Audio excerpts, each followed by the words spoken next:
last video, we talked about why your judgment can feel unreliable in transition. Your old orientation has changed, but the new one hasn't formed yet. So now you are in a harder place. You still have to move, even when none of the options feel clean. That is what this video is about. Not how to find the perfect choice, but how to take the next honest step when every option carries a cost. Hi, I'm Jessica. And if you are trying to make a clean decision from inside a life that no longer gives clean instructions, this video is for you. This kind of decision making wears a person down because the problem is not a lack of options. The problem is that every option asks for something. If you stay, you may keep stability, but you may also lose contact with yourself. If you leave, you may protect something honest, but disrupt a structure other people still rely on. Waiting can look wise from one angle and completely avoidant from another. Acting can bring relief for 5 minutes and then immediately trigger a new round of self-doubt and fear. That is why this kind of choice feels so heavy and so loaded. It is not only about the decision in front of you. It is about what that decision says about who you are becoming.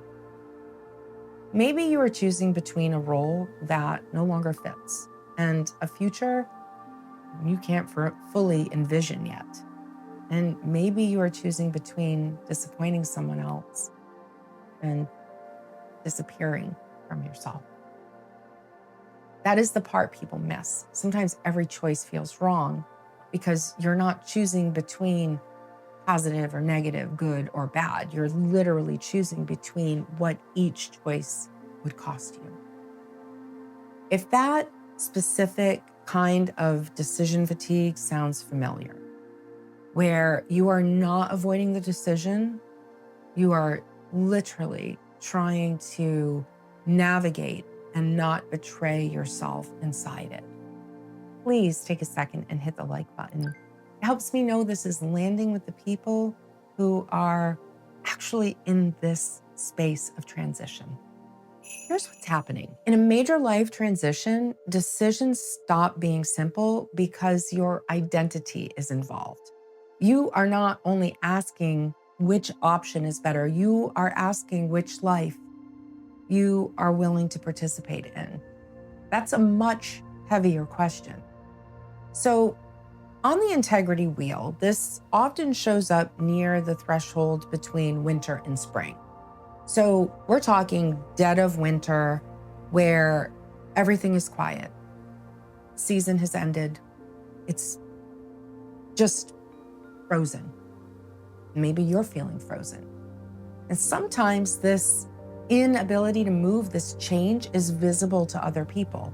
Sometimes it's private. Either way, the old structure is no longer holding the way it used to. You may still be living inside that frozen structure. You may still be going to the same job, sleeping in the same house, having the same conversations, answering to the same name. But internally, something has shifted. The old way of choosing does not work as well because the old version of you is no longer the only one in the room. Spring is where something new begins to form. And I want you to think about this in terms of identity and choice.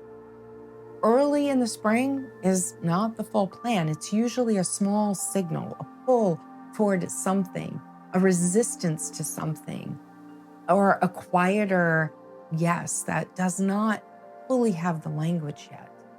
So when you are between that threshold of winter and spring, you are trying to make decisions in a space between what's ending and what's beginning. And that old life is no longer fully trustworthy.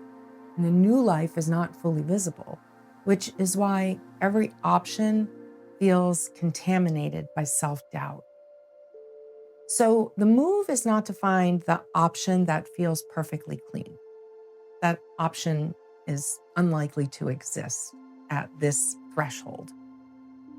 When everything feels wrong, the choice is probably carrying too much weight. You may be asking one decision to prove that you are healed, you are safe, you are wise, and finally on the right path. But no decision can carry all of that. The next move is smaller. You are not looking for a permanent answer or the perfect plan. You are looking for the next step that lets you stay in relationship with yourself. Sometimes that next step is one honest conversation. Sometimes it's naming the cost you have been avoiding, or slowing down a decision other people want rushed, or choosing one small action that gives you more information without forcing you to abandon what you already know. If this framework is helping you make sense of where you are, please consider subscribing. New videos are published 2 to 3 times a week, and this is the type of work we explore together, unpacking stages of transition. So instead of asking, what is the right choice for the rest of my life? Bring that decision down to the size of your actual one next move. Simply ask, what is the next honest step available to me this week? That question matters because it brings the decision back into your real life. Considering the energy you have, the limits you have to respect, and the part of you that already knows more than you may want to admit. Then, look at that choice in front of you and ask a cleaner question. Which option requires me to abandon myself the least? That does not mean the choice will feel easy. It may come with grief, it may disappoint someone. It may ask you to release an old role or an old version of belonging. But discomfort and self-abandonment are not the same thing. Discomfort says this is hard. Self-abandonment says, I have to silence what I know in order to make this work. And that distinction matters.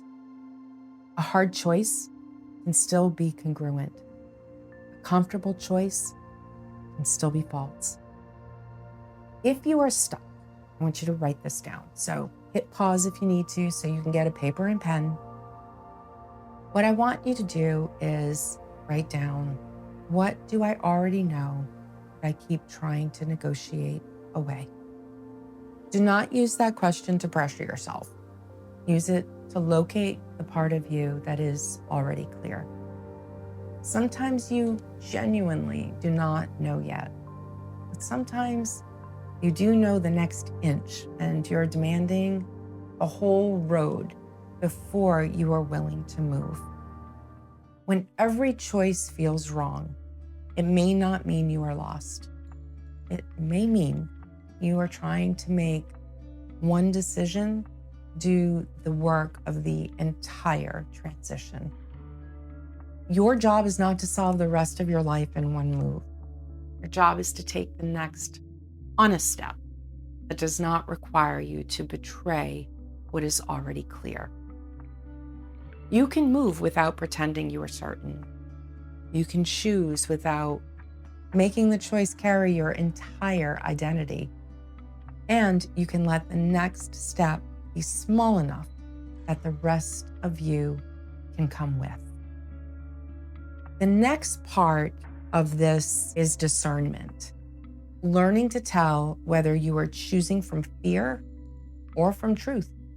Because when the stakes are high, those two can feel identical in the body. So the next video is called How to Know If You're Choosing from Fear or Truth. And that video should be on your screen now. Before you go, I want to hear from you in the comments. What choice in your life feels the least clean right now?